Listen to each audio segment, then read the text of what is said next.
नमस्कार, मैं हूं मनोज मानस और आप देख रहे हैं के न्यूज इंडिया। हम बात कर रहे हैं फेल जीत का फंडा, सुप्रीम कोर्ट का डंडा। चंडीगढ़ मेयर चुनाव विवाद में आज सुप्रीम कोर्ट में सुनवाई हुई है। मेयर चुनाव के पीठासीन अधिकारी अनिल मसीह पर सुप्रीम कोर्ट ने कड़ी टिप्पणी की है। कोर्ट ने कहा कि चंडीगढ़ में मेयर चुनाव में रिटर्निंग ऑफिसर अनिल मसीह पर मुकदमा चलाया जाना चाहिए, क्योंकि वह चुनाव प्रक्रिया में हस्तक्षेप कर रहे थे। आपको बता दें कि मेयर चुनाव को लेकर जिस तरह से पिछली सुनवाई में सुप्रीम कोर्ट के चीफ जस्टिस डीवाई चंद्रचूड़ ने सख्त रुख अपनाया,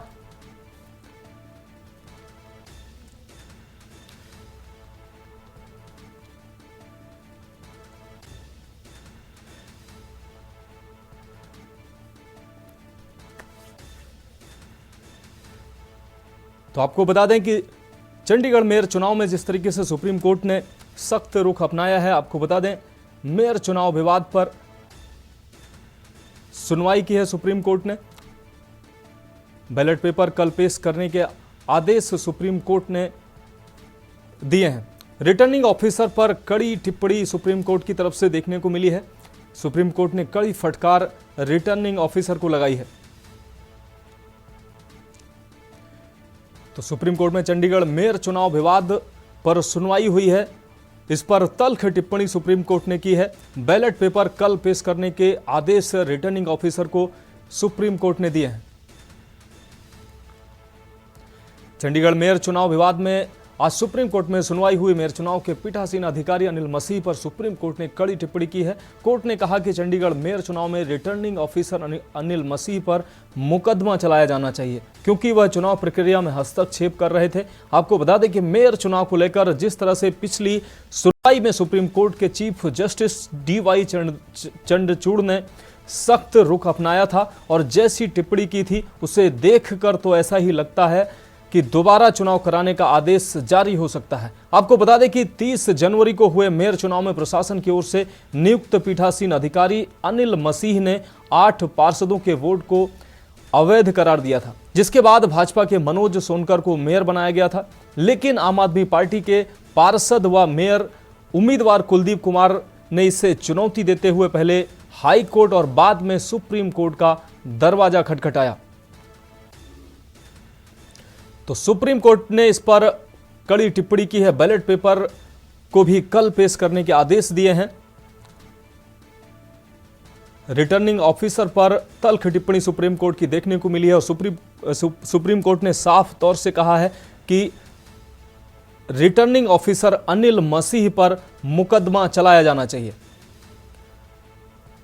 तो चंडीगढ़ मेयर का चुनाव जिसमें रिटर्निंग ऑफिसर अनिल मसीह ने आम आदमी पार्टी के 8 पार्षदों के वोटों को इनवैलिड करार दिया था, जिसके बाद पहले आम आदमी पार्टी के प्रत्याशी ने हाईकोर्ट का रुख किया, उसके बाद सुप्रीम कोर्ट का दरवाजा खटखटाया और सुप्रीम कोर्ट में इस मामले पर सुनवाई हुई। भाजपा के मनोज सोनकर को मेयर बनाया गया था, लेकिन आम आदमी पार्टी के पार्षद व मेयर उम्मीदवार कुलदीप कुमार ने इसे चुनौती देते हुए पहले हाई कोर्ट में मामले को ले गए और बाद में सुप्रीम कोर्ट का दरवाजा खटखटाया, जहां से उन्हें अब सुप्रीम कोर्ट ने तल्ख टिप्पणी भी की है। और सुप्रीम कोर्ट की तल्खी देखकर अंदाजा लगाया जा रहा है कि निश्चित रूप से दोबारा चुनाव कराए जाने की प्रक्रिया हो सकती है। आपको बता दें मनोज सोनकर को मेयर बनाया गया था, लेकिन आम आदमी पार्टी के पार्षद व मेयर उम्मीदवार कुलदीप कुमार ने इसे चुनौती दी थी।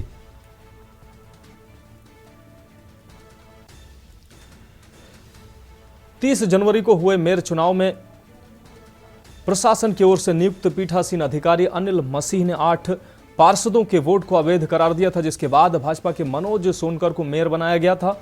लेकिन आम आदमी पार्टी के पार्षद व मेयर उम्मीदवार कुलदीप कुमार ने इसे चुनौती देते हुए पहले हाई कोर्ट में इस मामले को लेकर गए और उसके बाद सुप्रीम कोर्ट का दरवाजा खटखटाया और सुप्रीम कोर्ट में इसकी सुनवाई हुई है, जिसमें बैलेट पेपर कल पेश करने के आदेश सुप्रीम कोर्ट ने दिए हैं। और सुप्रीम कोर्ट ने तल्ख टिप्पणी भी करते हुए रिटर्निंग ऑफिसर की लताड़ भी लगाई है और रिटर्निंग ऑफिसर पर मुकदमा दर्ज हो, ऐसा कार्रवाई हो, ऐसी तल्ख टिप्पणी सुप्रीम कोर्ट के द्वारा की गई है। सुप्रीम कोर्ट की तल्खी को देखते हुए कयास लगाए जा रहे हैं कि चंडीगढ़ मेयर का चुनाव दोबारा हो सकता है।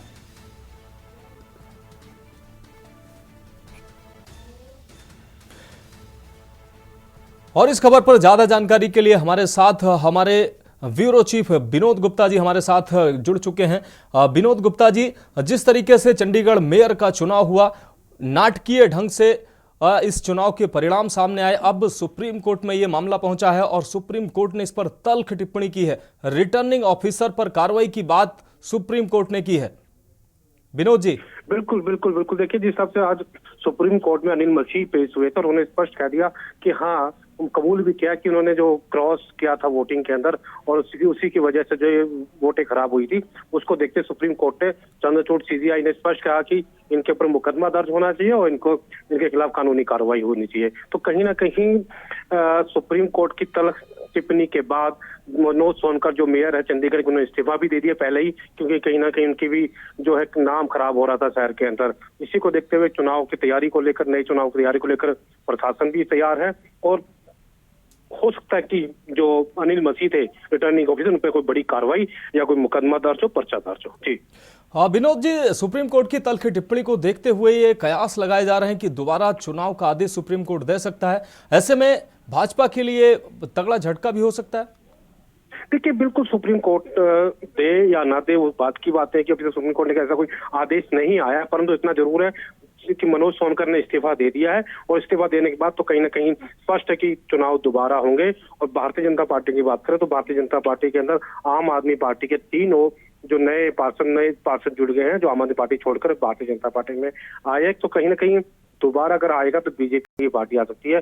जिस हिसाब से एक आम आदमी पार्टी के लोग बीजेपी के अंदर जा रहे हैं, तो कहीं ना कहीं दोबारा बीजेपी के कयास लगाएगा कि अगर दोबारा मेयर आएगा तो बीजेपी का ही आएगा। जी निश्चित रूप से। विनोद गुप्ता जी, आपका बहुत शुक्रिया इस अहम अपडेट के लिए। तो आपको बता दें कि बीजेपी के मेयर जो बनाए गए मनोज सोनकर, उन्होंने अपने पद से इस्तीफा दे दिया है। निश्चित रूप से चंडीगढ़ में मेयर के चुनाव दोबारा से होंगे और दोबारा से भी बीजेपी के मेयर के बनने की संभावना जताई जा रही है। अब बात करेंगे यूपी में निवेश का महाकुंभ की। दरअसल पीएम मोदी ने लखनऊ में ग्राउंड ब्रेकिंग सेरेमनी 4.0 का उद्घाटन किया है। आपको बता दें 10 लाख करोड़ की 14,000 निवेश परियोजनाओं का शुभारंभ किया गया है। वहीं योगी ने यूपी की नई परिभाषा दी है। बोले यूपी का मतलब अल्टीमेटम, आपको बता दें यूपी का मतलब अल्टीमेट पोटेंशियल। साथ ही देश दुनिया के करीब 5,000 मेहमान लखनऊ में आए। बताया जा रहा है कि इस निवेश से 34 लाख लोगों को रोजगार मिलेगा, जो यूपी को 10 खरब डॉलर की अर्थव्यवस्था बनाने के सीएम योगी आदित्यनाथ के सपने को पूरा करने की दिशा में एक अहम पड़ाव है। कार्यक्रम का आयोजन लखनऊ के इंदिरा गांधी प्रतिष्ठान में किया जा रहा है।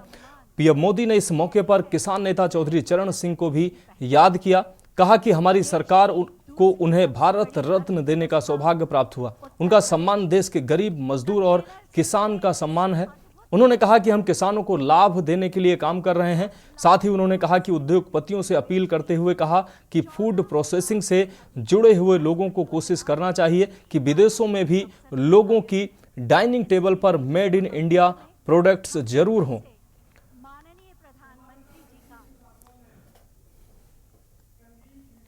और इस पर ज्यादा जानकारी के लिए हमारे साथ हमारे संवाददाता संदीप मिश्रा लखनऊ से हमारे साथ जुड़ चुके हैं। संदीप जी, जिस तरीके से निवेश का ये महाकुंभ लखनऊ में आयोजित हुआ है, 3 दिवसीय ये महाकुंभ आयोजित हुआ है, 10 लाख करोड़ के निवेश को धरातल पर उतारने की तैयारी योगी सरकार कर रही है, क्या कुछ कहेंगे इस पर? जी बिल्कुल, निश्चित तौर पे जिस तरीके से लखनऊ में ग्राउंड ब्रेकिंग सेरेमनी का आगाज हुआ है और इसमें 10 लाख करोड़ की परियोजनाओं का शुभारंभ किया गया है, यानी कि साफ है कि अगर दूसरे राज्यों के ऊपर बात करें, सीखने की बात करें, तो उत्तर प्रदेश की अर्थव्यवस्था से बढ़कर के कुछ नहीं दिखाई दे रहा, क्योंकि जिस तरीके से उत्तर प्रदेश में लगातार जो है निवेशकों का आना जाना लगा हुआ है। वहीं अगर हम बात करते हैं कि प्रधानमंत्री नरेंद्र मोदी के संबोधन की, तो उन्होंने साफ तौर पे कहा है कि यूपी में समर्थ और डबल इंजन से सरकार का परिश्रम और विश्वास बढ़ा है और मैं योगी जी को विश्वास और बधाई देता हूं। हर हिंदुस्तानी को गर्व होता है कि आज यूपी में ठान लिया है कि वो $1 मिलियन की जो इकोनॉमी है वो बन के रहेगी। यानी कि साफ है, कहीं न कहीं भारत के प्रधानमंत्री ने उत्तर प्रदेश की योगी सरकार की जम के तारीफ की है। साथ ही साथ उन्होंने ये भी कहा है कि आज उत्तर प्रदेश में उद्योगपति लगातार निवेश करने के लिए आ रहे हैं, चाहे वो विदेश से हों या फिर किसी दूसरे अन्य राज्यों से हों, लेकिन उत्तर प्रदेश में आ रहे हैं। और निश्चित तौर पर ऐसे में आने वाले समय में उत्तर प्रदेश में विकास की धारा और तेज रहेगी। इसके साथ ही उन्होंने यह भी कहा है कि जिस तरीके से युवाओं को बेरोजगारी के दौर से गुजरना पड़ रहा है, तो आने वाले समय में जब उद्योगपति उत्तर प्रदेश में आएंगे तो लगभग 14,000 से ज्यादा अधिक जो है लोगों को रोजगार मिलेगा। तो ऐसे में साफ है कि उत्तर प्रदेश में जिस तरीके से लगातार जो है निवेशकों का आना जाना लगा हुआ है, ये चौथी ग्राउंड ब्रेकिंग सेरेमनी थी। इसको लेकर के उत्तर प्रदेश के मुख्यमंत्री योगी आदित्यनाथ ने साफ तौर पर अपने संबोधन में ये भी कहा कि इस बार की अगर हम बात करते हैं डबल इंजन की सरकार ने जो काम किया है वो लगभग 10 लाख करोड़ की परियोजनाओं को धरातल पर उतारने का काम है। यानी कहीं न कहीं उत्तर प्रदेश वासियों को एक बेहतर रोजगार और बेहतर व्यवस्था देखने को मिल सकती है आने वाले समय में। निश्चित रूप से संदीप, इस अहम जानकारी के लिए आपका बहुत शुक्रिया। तो आपको बता दें कि एक तरफ प्रधानमंत्री ने यूपी के पोटेंशियल की बात की, साथ ही यूपी में रोजगार को लेकर उन्होंने तमाम बातें की और अपने कार्यकाल के साथ साथ यूपी की गवर्नमेंट ने जो पिछले 7 सालों में काम किया है उसकी भी झलक प्रधानमंत्री के बयानों में साफ तौर से देखने को मिली है।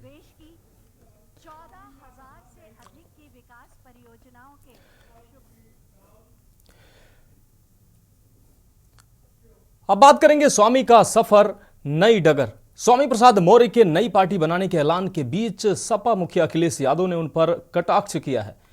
वहीं अखिलेश यादव के बयान पर स्वामी प्रसाद मौर्य ने भी अपनी प्रतिक्रिया व्यक्त की है। स्वामी ने कहा कि अखिलेश की कही हुई बात उन्हें ही मुबारक।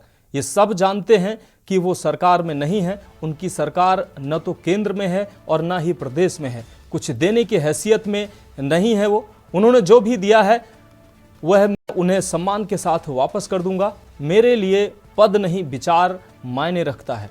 तो स्वामी प्रसाद मौर्य की तरफ से ये बातें कही गई। आज उन्होंने नई पार्टी का ऐलान कर दिया। शोषित समाज पार्टी के नाम से उन्होंने नई पार्टी का ऐलान किया और उनके पार्टी के ऐलान के बाद समाजवादी पार्टी के मुखिया अखिलेश यादव का बयान सामने आया। उन्होंने स्वामी प्रसाद पर कटाक्ष किए, तो उसी कटाक्ष का पलटवार करते हुए स्वामी प्रसाद ने कहा कि जो सपा ने हमें दिया वो उन्हीं को मुबारक, वो हम ससम्मान सपा को वापस करते हैं। तो स्वामी प्रसाद मौर्य ने नई डगर अपनाई है और अपनी नई पार्टी का ऐलान कर दिया है। जिस तरीके से लगातार वो सपा में विरोध का सामना कर रहे थे और अपने बयानों को लेकर लगातार चर्चा में बने हुए थे, समाजवादी की पार्टी के मुखिया से लेकर आम नेता भी असहज स्थिति में था कि स्वामी प्रसाद मौर्य की बातों का समर्थन किया जाए या ना किया जाए। तो ऐसे में अब स्वामी प्रसाद ने अपनी नई डगर अपनाई है। और इस खबर पर ज्यादा जानकारी के लिए हमारे साथ कौशलेंद्र हमारे साथ लखनऊ से जुड़ गए हैं। कौशलेंद्र, अगर बात की जाए स्वामी प्रसाद मौर्य ने आखिरकार अपनी नई डगर चुन ली है, क्या कुछ कहेंगे? जी बिल्कुल, देखिए एक बार फिर जो है स्वामी प्रसाद मौर्य, जैसे कहा जाता है कि सत्ता की जो मलाई है वो कहीं न कहीं खाने के बाद जब आदमी सत्ता से बिछड़ता है या सत्ता से दूर होता है तो कुछ न कुछ नया करने की फिराक में रहता है। उसी के एवज में स्वामी प्रसाद मौर्य ने फिर 8 साल बाद एक नया जो है प्लान तैयार किया है। आपको बताया कि इससे पहले भी जब बहुजन समाज पार्टी से समाजवादी पार्टी कुछ समय सरकार थी, उसके बाद जब बहुजन समाज पार्टी से अलग हुए थे, इन्होंने एक पार्टी का गठन किया था, लेकिन वो पार्टी कुछ दिन चली, उसके बाद जो है वो सीधा बीजेपी में आ गए। उस पार्टी का पूरा विलय कर दिया, उस पार्टी को इन्होंने खत्म कर दिया। लेकिन अब फिर देखिए कि भारतीय जनता पार्टी 2017 में सरकार बनी है, भारतीय जनता पार्टी में जुड़े रहे, खुद टिकट लिए और चुनाव जीते, उसके बाद इनको कैबिनेट मंत्री का दर्जा दिया गया। और वहीं 2019 के लोकसभा चुनाव में अगर आप देखेंगे, इनकी बेटी को संगीता मौर्य को बदायूं से लोकसभा का टिकट दिया गया और सांसद बनी, आज अभी वो सांसद हैं भी। तो ये सब जो सिनेरियो पूरा देखेंगे तो इन्होंने एक नया रूप तैयार कर दिया है कि अब हम समाजवादी पार्टी के जैसे ही महासचिव पद से इस्तीफा दिया, उसके बाद अब जो है इन्होंने एक नई पार्टी का गठन किया। उसका झंडा भी इन्होंने जो है उसका लोगों को बता दिया, किसका झंडा है, लोगो सब उन्होंने बता दिया। और 22 तारीख को एक रैली करने जा रहे हैं दिल्ली में, यहाँ पे तमाम लोगों को जोड़ने की कोशिश करेंगे। कौशलेंद्र, अगर बात की जाए स्वामी प्रसाद की, स्वामी प्रसाद किसी भी दल में वो महत्वाकांक्षी व्यक्ति हैं, किसी भी दल में वो कभी ठहरते नहीं है। ये सभी पार्टियां जानती हैं, चाहे जो भी उनको पद मिले, चाहे जो भी उनको सम्मान मिले। समाजवादी पार्टी के लिए कितना ये नुकसान है अगर स्वामी प्रसाद मौर्य की नजरिए से देखा जाए? अब आपको बता दें कि अगर बात की जाए कि नुकसान और नफे की अगर बात की जाए तो 2007 से 2012 तक जब बहुजन समाज पार्टी की सत्ता थी तो उसमें स्वामी प्रसाद मौर्य एक बड़े चेहरे के रूप में देखे जाते थे। लेकिन उसके बाद जब बसपा सत्ता से बाहर हुई, उसके बाद स्वामी प्रसाद मौर्य का जो कद है वो कहीं न कहीं घटता गया। फिर इन्होंने जब बहुजन समाज पार्टी छोड़ी तो इन्होंने अपने समाज के लोगों को पहले जोड़ा, इनके तमाम बसपा के जो पुराने नेता थे उनको लाए, लेकिन उसका जो फायदा है वो बीजेपी की सरकार में इनको मिला। लेकिन अब क्योंकि लोग कहते थे कि स्वामी प्रसाद मौर्य बहुत मौसम वैज्ञानिक और राजनीतिक मौसम के बहुत जानकार हैं, लेकिन लगातार अब 2 दशक से अगर आप देखेंगे तो इनका ग्राफ गिर रहा था। अब ये समाजवादी पार्टी से अलग हो रहे हैं तो समाजवादी पार्टी को देखिए, क्योंकि समाजवादी पार्टी में खुद फूट के एक जो है एक चेहरा बन चुके थे। आप देखिए जो विधायक मंडल के सचेतक मनोज पांडे जो रायबरेली से विधायक थे जी, वो जो है इनके ऊपर कटाक्ष किए, तो कहीं न कहीं समाजवादी पार्टी में बिखराव की स्थिति हो गई थी। अब स्वामी प्रसाद मौर्य ने जब ये पार्टी की घोषणा की है, समाजवादी पार्टी के लिए नफे नुकसान का जो आकलन है, अगर वो देखा जाए तो कुछ दिन में ही समझ आ जाएगा, क्योंकि लोकसभा चुनाव भी नजदीक है। तो ऐसे में अभी तो नुकसान की भरपाई करने के लिए समाजवादी पार्टी को क्या करना पड़ेगा कि कम से कम ऐसे लोगों को दूर रहे जो कि पार्टी के लिए हित ना हो। निश्चित रूप से कौशलेंद्र उपाध्याय, आपका बहुत शुक्रिया। तो आपको बता दें स्वामी प्रसाद मौर्य ने नई पार्टी का एक बार फिर से प्रयोग शुरू किया है। इससे पहले भी वो एक बार पहले भी नई पार्टी बना चुके थे, उसके बाद बीजेपी में शामिल होने के बाद उन्होंने पार्टी का विलय कर दिया था और एक बार फिर से उसी डगर पर नजर आए हैं स्वामी प्रसाद मौर्य।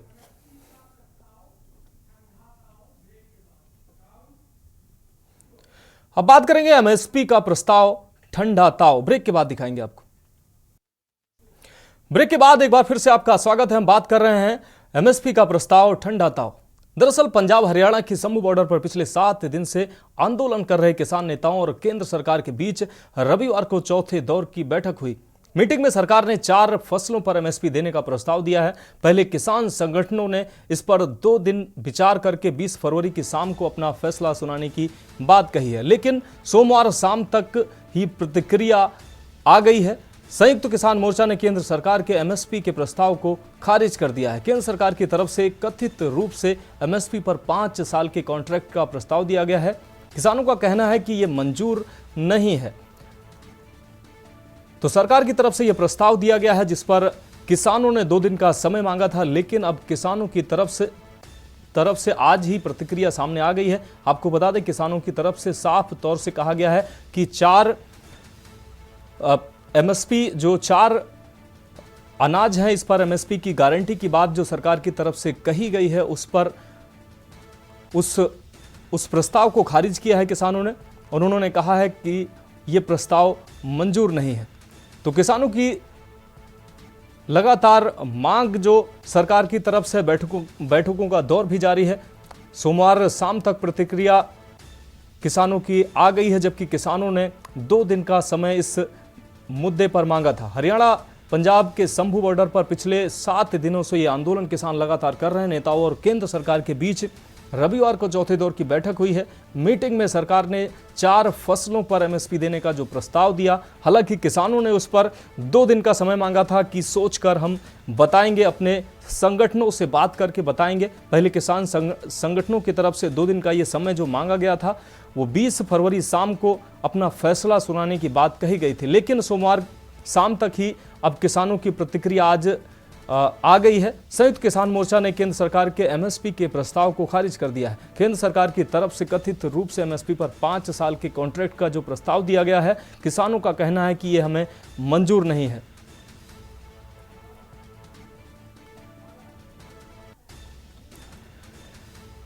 तो किसान संगठनों का रोष और प्रदर्शन एक तरफ जारी है और दूसरी तरफ बैठकों का भी दौर जारी है, और इन बैठकों के बीच किसानों के साथ चौथे दौर की बैठक भी हुई और बैठक में किसानों और सरकार के प्रतिनिधियों के बीच बातचीत हुई, जिसमें 4 फसलों पर एमएसपी देने की बात कही गई थी।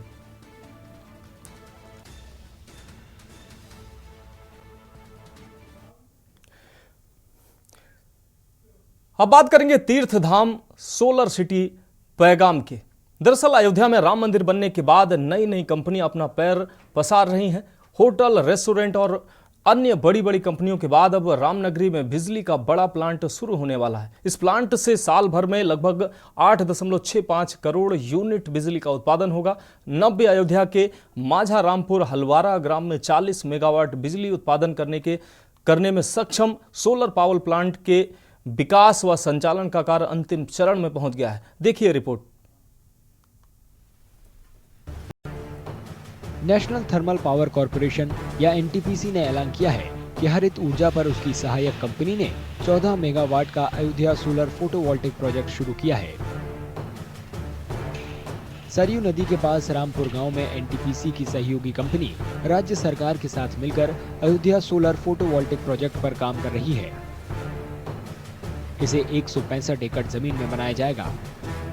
ये सोलर प्लांट हमारा नवंबर 2023 में स्टार्ट कर दिया था हमने काम। हमने अपनी जिसको कॉन्ट्रैक्ट दिया था काम करने के लिए, जैक्सन लिमिटेड है, हमने नवंबर से स्टार्ट किया काम और दिन रात मेहनत करके इस प्लांट को हमने खड़ा कर दिया है, जो 15 जनवरी से हमारा प्लांट सारा रेडी हो गया था।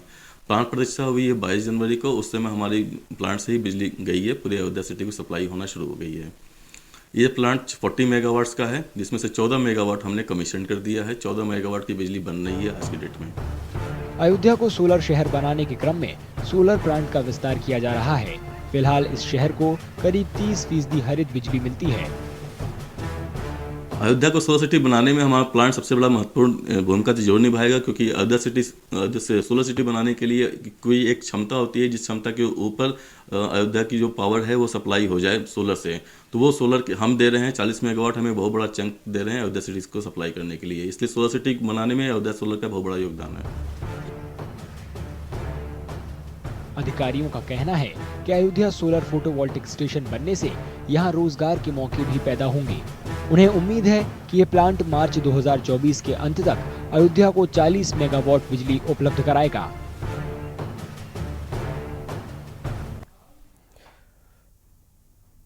अब बात करेंगे उथल पुथल मौसम की। फरवरी के दूसरे सप्ताह से ही देश भर के विभिन्न राज्यों में ठंड लगभग खत्म हो गई है। इस बीच मौसम विभाग ने कहा कि वेस्टर्न डिस्टरबेंस के चलते दिल्ली समेत उत्तर भारत के कई राज्यों में बारिश हो सकती है, जिसके कारण आने वाले दिनों में अधिकतम तापमान में गिरावट देखने को मिल सकती है। वहीं हिमाचल प्रदेश में बर्फबारी हो रही है। पहाड़ों पर बर्फ गिरने से उत्तर भारत में एक बार फिर ठंडी हवाएं चलने की संभावनाएं हैं। मौसम विभाग के मुताबिक दिल्ली में 19 फरवरी से 21 फरवरी के बीच गरज चमक के साथ बारिश हो सकती है। उसके बाद 22 फरवरी से मौसम साफ होने लगेगा और गर्मी बढ़ने लगेगी। आईएमडी के अनुसार इस पूरे हफ्ते देश की राजधानी दिल्ली का न्यूनतम तापमान 8 से 11 डिग्री सेल्सियस के बीच रह सकता है। वहीं अधिकतम तापमान की अगर बात की जाए तो 23 से 26 डिग्री सेल्सियस के बीच रहने की संभावना है। मौसम पूर्वानुमान एजेंसी स्काईमेट के मुताबिक पश्चिमी विक्षोभ मध्य क्षोभ मंडलीय पश्चिमी हवाओं में एक गर्त के रूप में अपनी धुरी के साथ 5.8 किलोमीटर ऊपर औसत स्तर पर लगभग 30 अंश उत्तर अक्षांश के उत्तर में 51 डिग्री पूर्व देशांतर के साथ चल रहा है। वहीं एक प्रेरित चक्रवाती परिसंचरण मध्य पाकिस्तान पर स्थित है और औसत स्तर से 1.5 किलोमीटर ऊपर बनी हुई है।